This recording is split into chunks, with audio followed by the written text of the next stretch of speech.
Hi, Roper from All Tower Media here, and this is Agent Dawson. Hi, I exist in real life. You do, you are a real person. You're not actually Gladys. I mean, except for the times where you sounded like Gladys. She might be my hero. She might be, just a little bit. Just a So, lot. today we're doing Agents of Sir, but a little bit different. We're going to do it right here from the All Tower studio, which, if you can't tell, is actually my place. But that's kind of what it is for right now. So we're still doing some upgrades, still doing some things to make things around here bigger and better and all that good stuff. And we appreciate everybody that's supporting us for that. Yes. But tonight we're going to talk about Valerian And the and the thousand. City of a Thousand Snores. Oh my god, this movie's so boring. So Valerian, a City of a Thousand Planets, is City of a Thousand City of Planets. Thousand. Is what it is. Sorry, 2 hours and 17 minutes. That's how long we That was sat. it? That's how long we sat through that movie. 2 hours 17 minutes. It is a Luc Luc Besson. Luc Besson movie, which we know him from a couple of different things, like Lucy, and what else? Oh, just a movie no one's heard of called The Fifth Element. Yeah, just Or another movie no one's ever heard of called The Professional. yeah. I mean, Or Leon the Professional. Leon the Professional, wonderful film. Jareth hates it. That's his thing, I guess. Still don't get why. Yeah, well, he's allowed to be wrong. He points that out on a regular basis. So let's kind of dive into this. So they try real hard to establish a love connection between Sergeant Laureline and Major Valerian. Played by actors Dane DeHaan and Cara Delevingne. Now, I don't have no chemistry whatsoever. I was about to say they don't jive together in this film, like at all. Like they seem like really good friends, like behind the camera. They do not seem like love interests. Or even frenemies, where she's Yeah. just like, I don't like you, but I have to work with you, so I'm going to entertain all of your little quirks that you have. Well, But there's no sparks there. it's not romantic. Her and what's his face that she flirts with for like 2 seconds, they have chemistry. See, okay, Him and almost every other female character, they have chemistry. so basically, okay, so I don't think we actually have that guy's name here on the list, which makes sense. He's just a guy. In the beginning scenes, when we're first introduced to these characters, they're trying to do a covert mission, and they arrive on scene. They're supposed to look like tourists. First, the movie opens up on this brilliant scene of the space stations connecting together. Oh, that's right. Yeah. The development of the Thousand Planets. Which, at first, I was like, "Oh shit, this movie's gonna be great!" Right. Because it's beautifully shot. It's a beautiful, like, life-affirming sort of transcends religion, transcends race, gender, all that shit. It's a beautiful opening. Like, legitimately, that first 5 minutes is the only reason I'm not completely pissed off. It was super cool watching them come in there and shaking the captain's hand. You know, the yeah, greeting. each one new of them. integration of the species that are coming aboard this thing. Everybody comes in, shakes the hand, and then like the flag in the background keeps growing with all of the different nationalities and things of that nature that are joining into the planet. Super cool. But then you go on from there, and there's like an overly bright beach, and Valerian and Laureline are on the beach, and they're having this awkward chemistry moment, but not really chemistry moment. It's him trying to pull sleazy ass moves on her. They're trying to make him. So I think Dane DeHaan was miscast, and I think it's because I'm stealing a drink. Somebody said, "Oh, get kind of like a sleazy rogue," and technically Dane DeHaan can do that, but when it's the bad guy, he's good at playing the bad guy version of that. What they needed was a Han Solo type. Yeah. Which it's one of those. Dane DeHaan's a good actor. He's been great in other things. What else has he been in? The Amazing Spider-Man. Yep. Yeah. Spider-Man, Chronicle, Lawless. Chronicle. That's right. I Freaking remember. A Cure for Wellness. Andrew and I, you want to talk about a boring ass movie? Oh yeah, yeah. The movie's boring. Cure for Wellness was like 2 hours and 26 minutes. Felt like 9. Yeah. 9 hours of just dying. Yeah, but like again, like Dane DeHaan can do that, but he does it more kind of evil than he does hero-y. And Cara Delevingne, she's been good in things, but when she gets to be kind of like a smarmy, sarcastic ass, but this she's supposed to be she's supposed to be a Ripley mixed with, well, shoot, looking at the thing here on IMDb, kind of the Charlize Theron character from Atomic Blonde. Yeah. From all the ads they've, like, she's supposed to have that kind of thing. And it's when Cara Delevingne's trying to come across as witty and snappy, it comes off more as kind of bitchy and pissy. Yeah. It's more pissy, and she can be funny. Like, it confuses me. Like, somehow Besson managed to make people who should have been good at these characters the way they were written bad at these characters.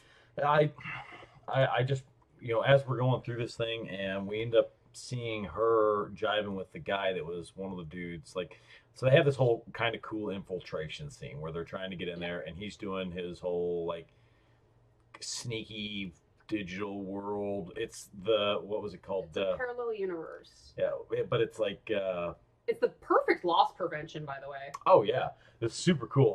Put your shit in another dimension, they can't steal it. I mean, you can try real hard to steal it. Try real hard. I mean, clearly they had the technology to pull off that kind of thing, but anyway, they go through here and they're doing this whole thing, and one of the tower guards in this thing, they end up shooting him with this remote piece that allows one of the other soldiers to kind of take over that dude's body.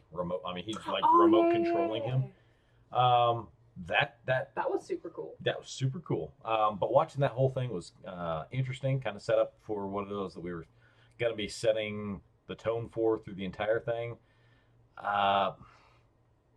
There was that whole conspiracy story that they had going on where supposedly an entire planet full of civilized life or quasi-civilized life was killed off incidentally. Right? They were civilized. Well, I mean, the thing is that they were arguing that they weren't. That's the point I'm trying to make. No. So they're saying... No, they weren't trying to argue that. They were just saying they were. Right. So... They were lying. That was his justification for his actions. That was the paperwork. Right. That was the paperwork answer. And he's like, plus they're all going to be dead anyway. What's it matter? So there's going to be nobody to contest this. Yeah. Except for the one soldier that ended up having to kill later. Yeah. But we won't get into the specifics of all of that stuff. This isn't necessarily spoiler cast, so we're not going to give it all away. Too bad Jarrett's not here with us, but is what it is. He hated it too. He did hate it too, but he actually made a really good argument for the scene with Rihanna. Which? So they were using Rihanna as a hook point, a sell point for the movie, right? Like all of the trailers were like, look, Rihanna, look, Rihanna. She's in it for like a scene. She's in it for 3 scenes total. The first scene where we're introduced to her and she's dancing and doing her whole I can shapeshift and do the sexy dance. Then there's the fight scene where she's also kind of shape-shifting a little bit. Yeah, bouncing back in between her alien forms bubbles and her Rihanna form. Right. And then there's the death scene, which is totally unnecessary. And it's just her voice. It's the CG character with Rihanna's voice. Until she turns into like the Queen Tut Egyptian dressed whatever version. What? No, it's her because she changes into herself and then she dies. Yeah, and then she changes back into Rihanna to turn into dust, which and then she crumbles away to nothing. Yeah. So A lot of this movie makes no sense. So here, that Jareth said it the other day after the movie, and what it was wonderfully thought out.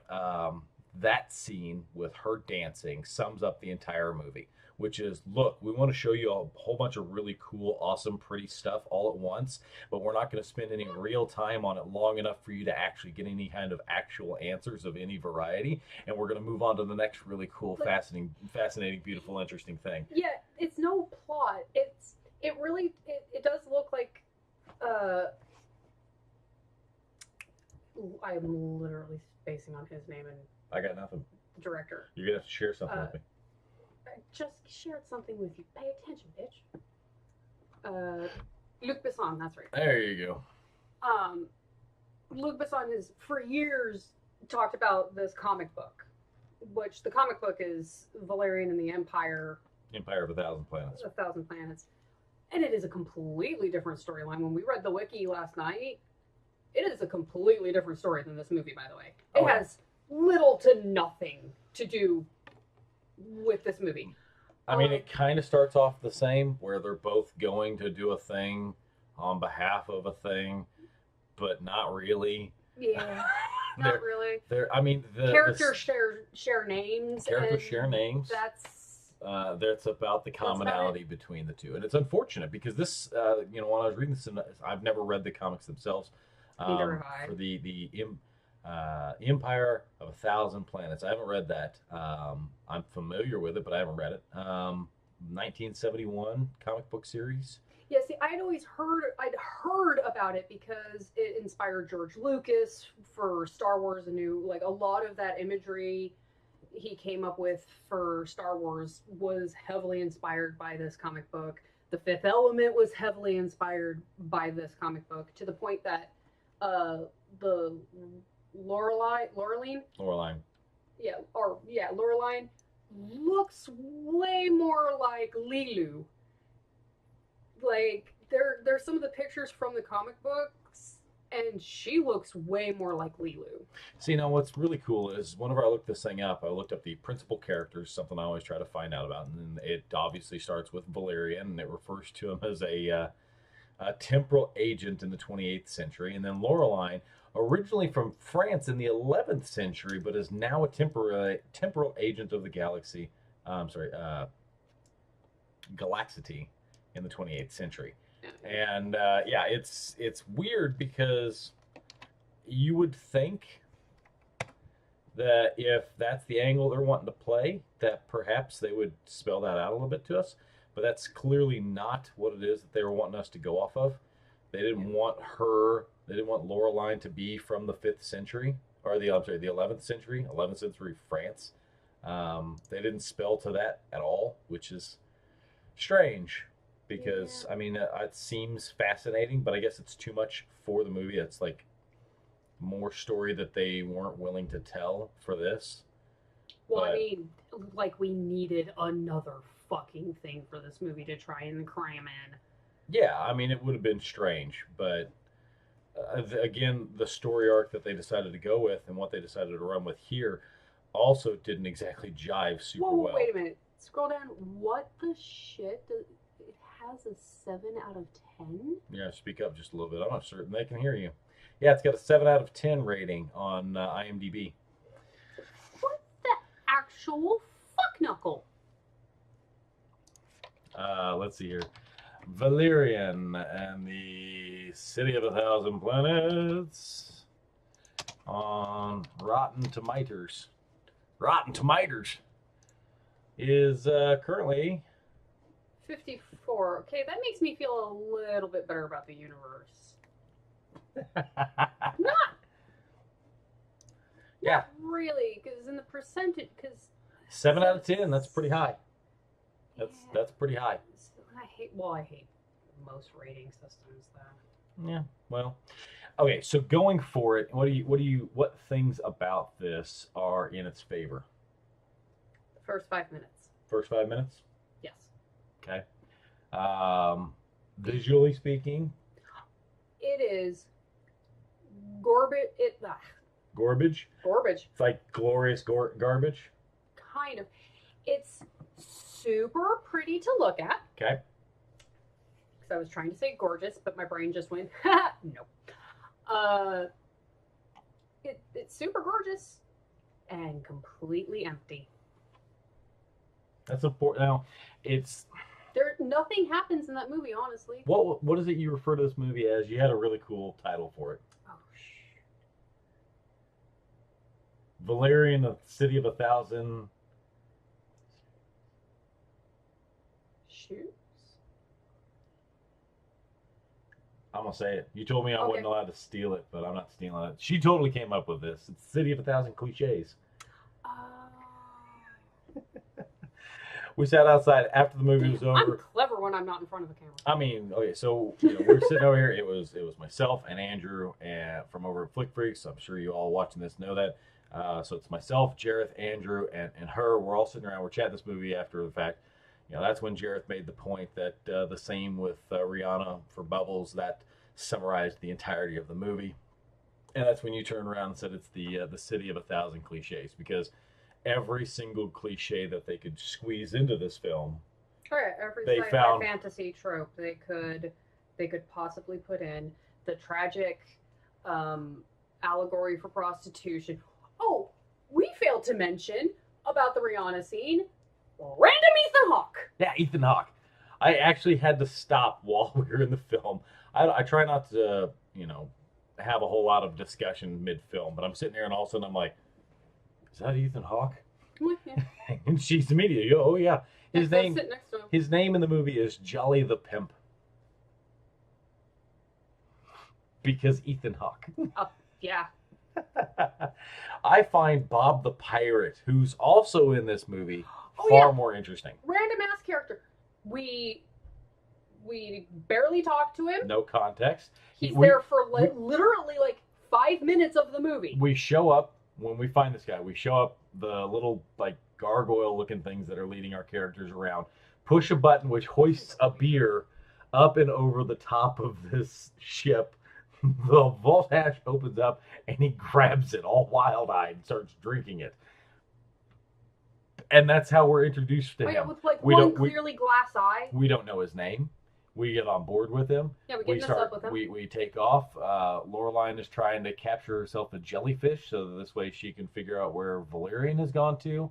Been kidnapped. And after they get her hands on this thing, bless you, the next thing you know, after they get it and they've escaped danger, he's like, oh yeah, my name's Bob, by the way. And that's it. We never see him again.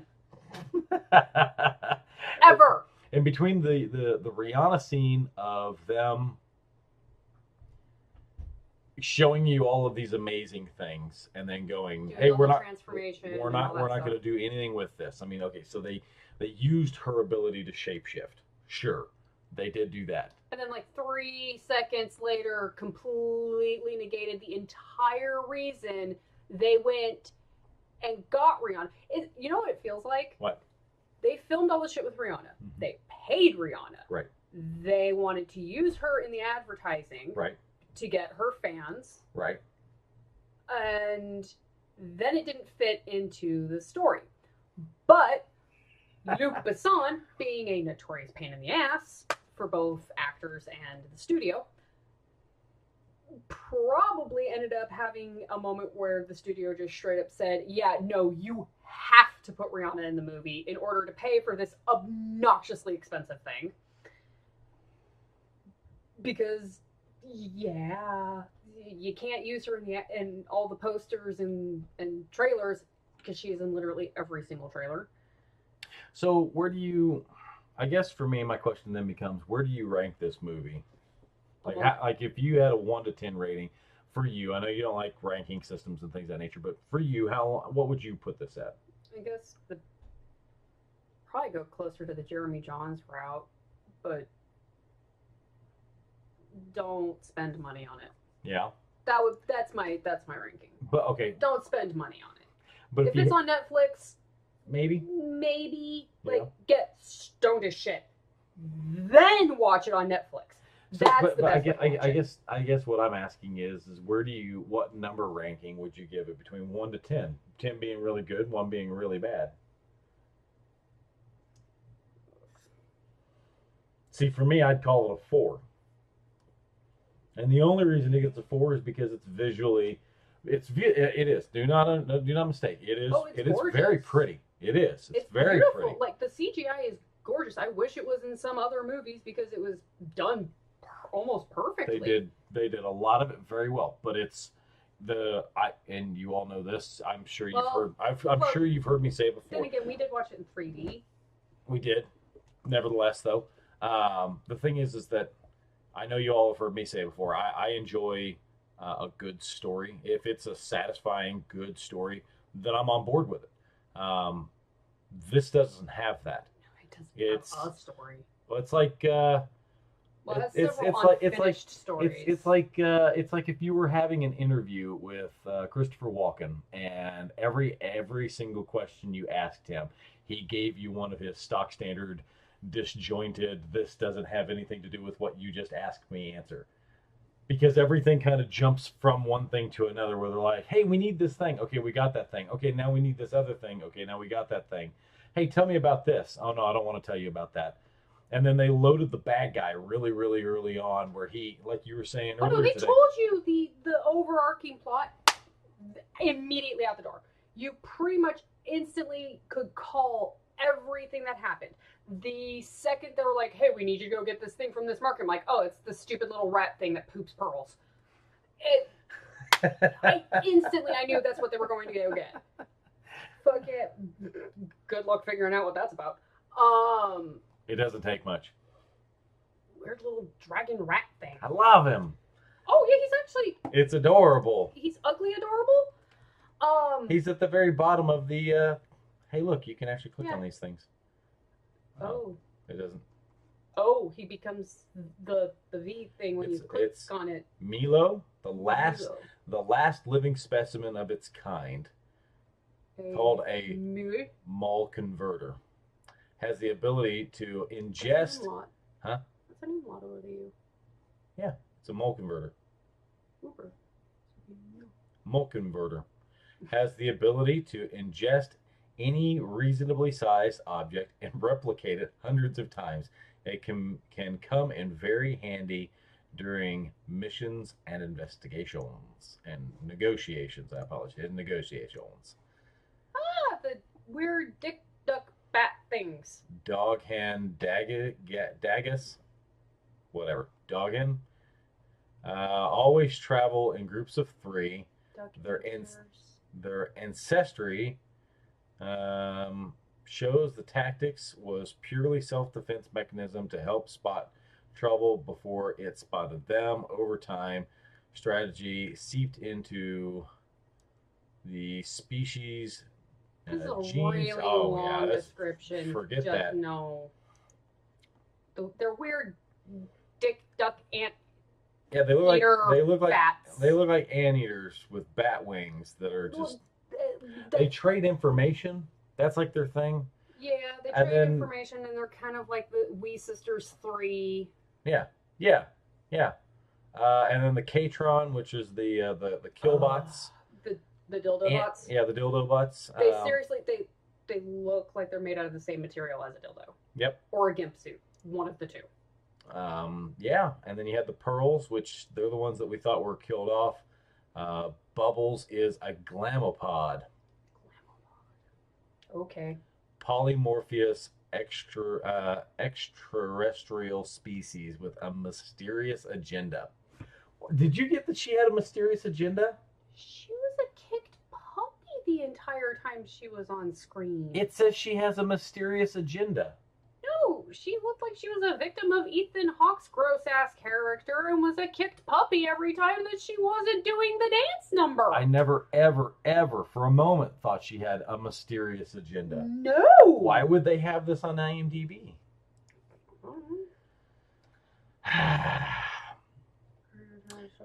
Laureline, with her superior intelligence, determination, and independence, Laureline has been Major Valerian's partner for 2 years.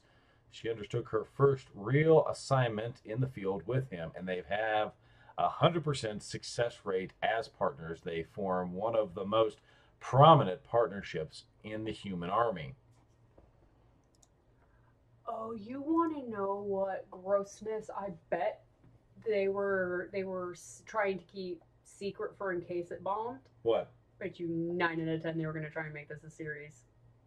Oh, absolutely, they're going to make this a series. Yeah, and they were Are going you to. kidding me? Absolutely, they were going to. So we could go into the backstory because Dane DeHaan and Cara Delevingne are still really young, so they're still going to look like this for about the next 5 years. Yeah. Like, they could make 2-3 films, and 1 or 2 of them could be prequels to this movie. Did you like how much he was kind of stroking himself whenever we were first introduced to Valerian? When he's sitting over here going, I'm like the smartest and the fastest and the bestest of all of the things that I do. Ever. Period.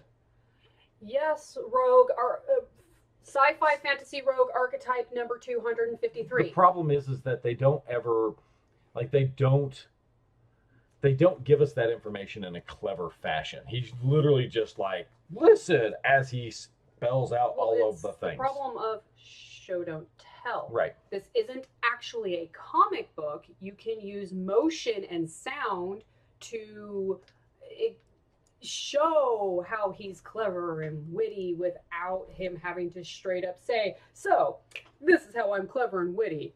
Because the minute you... I mean, the thing is you could easily have someone else spell it out on their behalf, and that would be acceptable. The problem is they don't do that. He spells it all out for us to his partner for the past 2 years. They established that they've been partners for 2 years. And then for no reason, he's just like, I'm super good. I'm super smart. I'm like the most handsome. Yeah, I'm the most handsome of the universe. Good luck finding anyone better than me. Yeah, no, that's supposed to be their flirt banter is, I'm so great, you're not that great, I'm so great. Literally, that's it. That's as clever as it gets. Okay, so there comes that moment where Valerian crashes the little sky jet, whatever it is. It's this little tiny portion of the ship that breaks free and allows him to pursue this thing that he's chasing. Oh, okay. And then he wrecks. And they tell Loreline that she's not allowed to go after him, which is understandable because they don't want to lose 2 operatives that day. Totally on board with that. Sure, why not? Sounds good. Yeah. But then she's like, I got to go find my Skyjet. I was more convinced she wanted to actually go find her own Skyjet versus going and finding Valerian. Like that made more sense at that point in time where she's like, no, you don't understand. I'm going to go find my Skyjet. And they're like, no, you're going to go find Valerian and we don't want you to. I was more convinced that she was going to go find the Skyjet and be like, well, Valerian's dead. Oh, well. Because literally every time Cara Delevingne had to interact with any other human character that was not Dane DeHaan,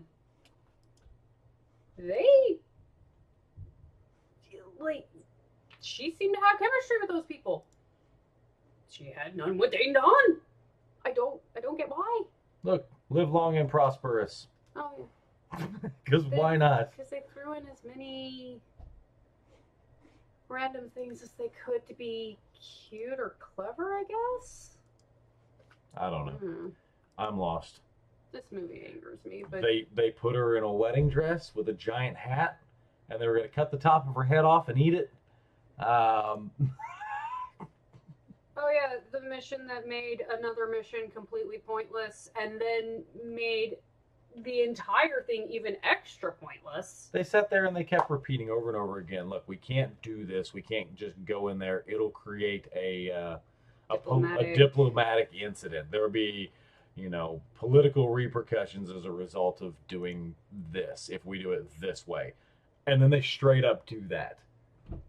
Even though they went and got into they do all this the whole bubbles thing. Yeah, they do all this other shit first and go through all this trouble on both sides independently of each other.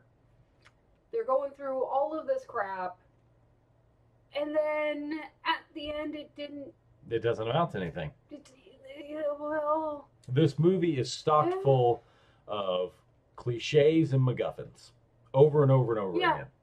Cliche MacGuffin, cliche MacGuffin, cliche MacGuffin, cliche MacGuffin. Cliche, over and over. You're like, it's kind of like tripping. The cliches are trips, and the MacGuffin is like them stopping for 3 seconds and dusting off. Like, Yep.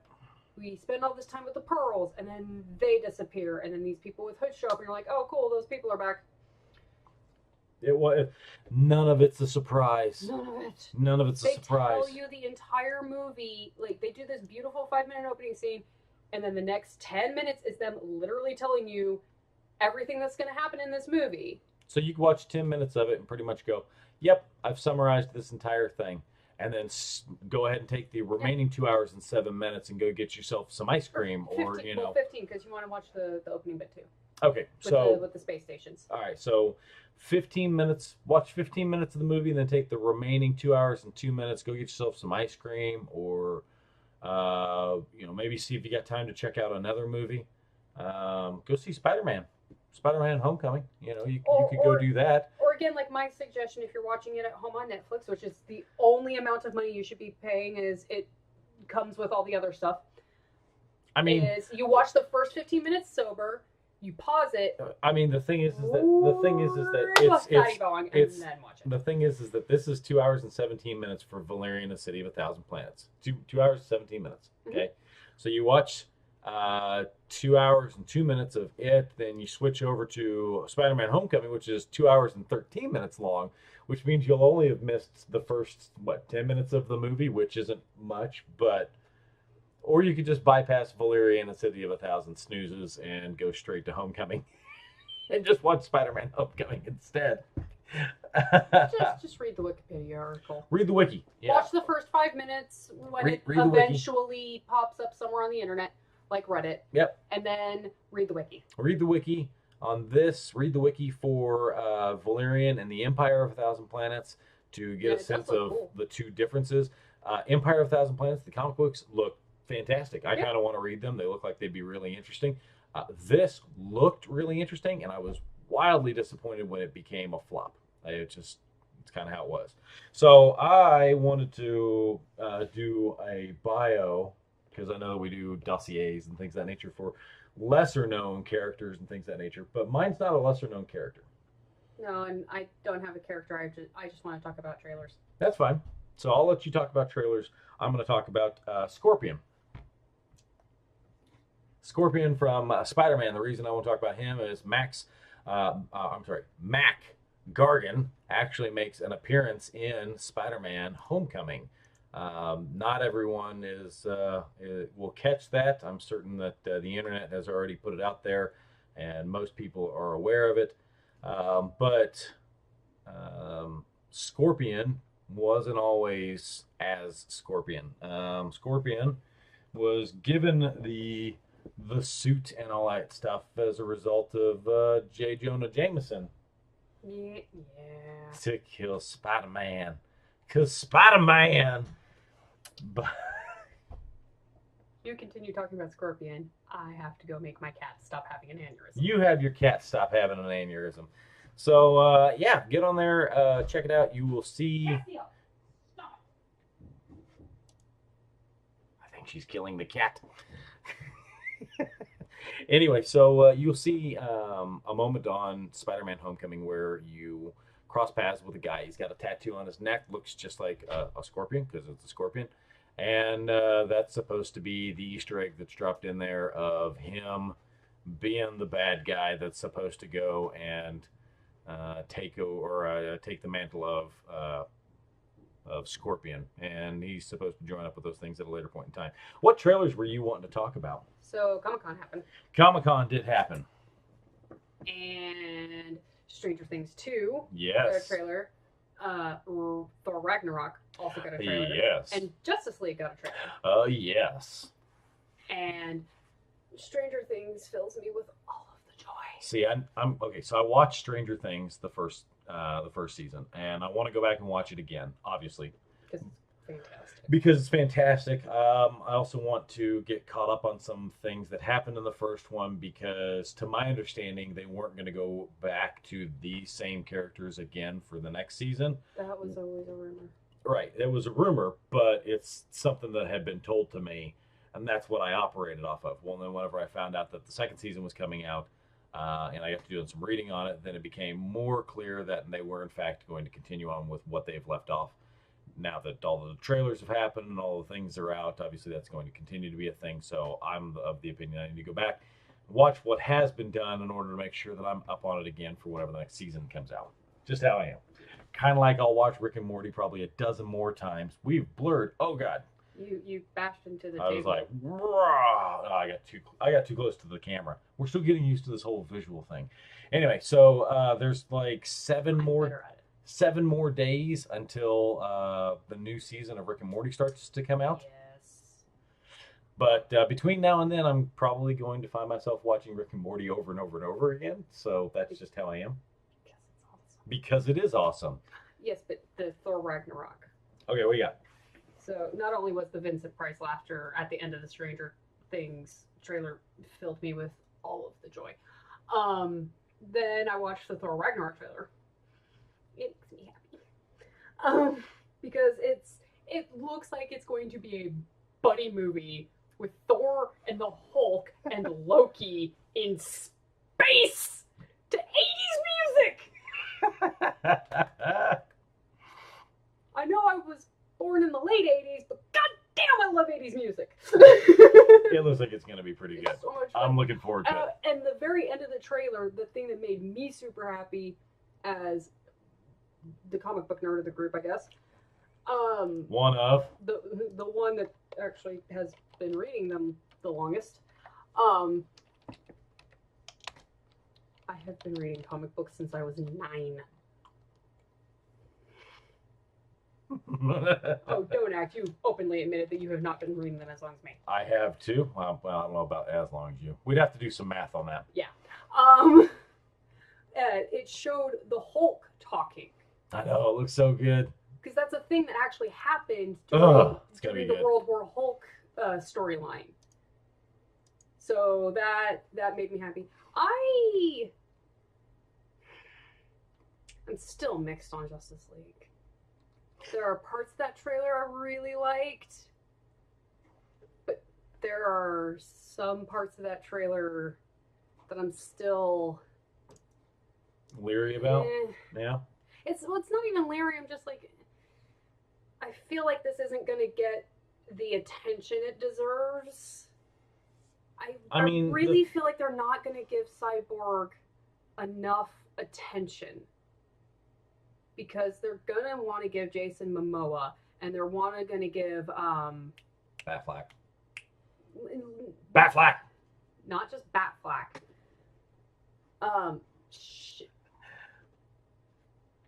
Would you like me to look it up for you?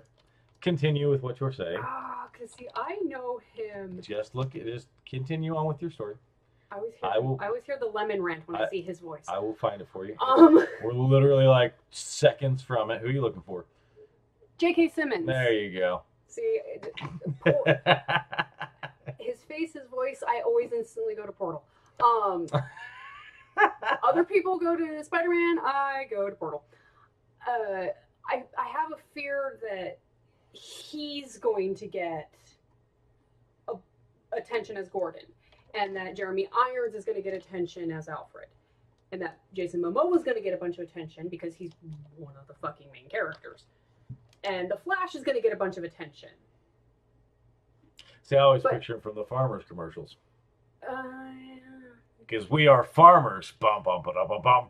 I think you got the jingle bit wrong, but it's okay. I was deliberately making it different, so this way I wasn't sounding exactly like the farmers thing. Because they are apparently petty enough to sue us. Why not? Every dollar you can get, folks. Every dollar. The most they do is just take your ad revenue. No. And we don't have any. No, don't have any. Continue. Yeah, but I'm super, like, that's my biggest concern. Is we're going to spend way more time on these super big name actors that the character of Cyborg is going to get lost in the mix. Going to get lost in the mix. Yeah. And he's going to, and the bullshit justification people will give is, oh, well, he's going to get a movie later. Yeah. The problem is DC does not have the level of faith built up that Marvel has. Well, I can't imagine gotten. why. It's only because they've been creating dumpster fires of movies over and over and over again. They made one. They've made one. One good movie. Wonder Woman. Wonder Woman was good. Wonder Woman. Wonder Woman was good, and that was with the sacrifice of a terrible fucking villain. Yeah, That the last whole minute Ares villain, thing was a little rough, but like making Lupus the bad guy. Like, did you like fucking Harry Potter growing up? Fuck you, kid. he wasn't. I never found him to be threatening, even after they put him in all the armor. You mean all the CG? Yeah, I mean all the CG. Like, love you, but that was your face imposed on a model's body. Yeah, like that's my biggest fear with Justice League right now is Marvel, or sorry, not Marvel. DC has not built up the level of faith of having multiple characters the way Marvel has, because Suicide Squad wasn't good. Where Guardians, both of their Guardians movies, fucking great. Like, and they gave each character the appropriate amount of time in those movies, and DC never has. Yep. Even if as you go back, like every Batman franchise, that starts to become the problem. They throw in too many characters. It just used to be they threw in too many villains. Now they're throwing in too many heroes. So We got a lot of stuff to look forward to. A lot of movies getting ready to come out that are going to be really good or really bad. I'm really hoping they're really good. So we'll see how it goes. I'm hoping DC can start making some good ones. Well, there's a lot of thought that Wonder Woman was a turning point, and hopefully that's the case. Hopefully that's the case. Hopefully they figured out their chemistry and they've got their head screwed on straight.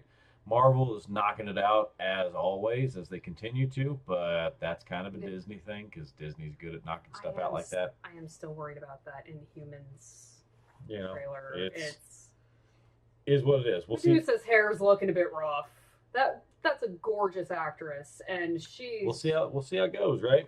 I mean, the dog. We'll see how it goes. Yeah. But as of right now, I think unless you've got something else you want to add to it. Yeah. So one question that I want to ask before we get to the very end of the video here is, Josie, every now and then, she gets the opportunity to start crocheting. Crocheting. I call it crocheting. So she crochets, and she's been crafting some things. Here you go. You can use this one. And you're able... Mustaches. So if you want crocheting to be more like our friends over at Flick Freaks, you can get yourself a crochet mustache. The all blue Josie with the crocheted mustache. It's not fantastic. all blue. There's orange. All right. Well, you got a little bit going on there. So, but you can order those. Where can people find those? On our Patreon page. We have a Patreon page, huh? Yeah. We do. So you can go to Patreon. Is that right? Not patronize. Patreon. Are you sure you know how to spell? No, I have no idea how to spell. I totally botched that. Pat Ron Ion. I have no idea why it took me to Pat Ron Ion. Pay. Because that's what you wrote in there. What? No, it is not. You're a fibber. Here, you find it. That's what I thought. Ha ha! AllTowerMedia.com. You can go over there. That takes us to the Spreaker page for us. You can listen to all the episodes and things of that nature. We've got most of our links and things right there. We have our Facebook page. Facebook's going to have most of the stuff there. You'll be able to find these nice crochet things at our Patreon account. Get over, check those things out.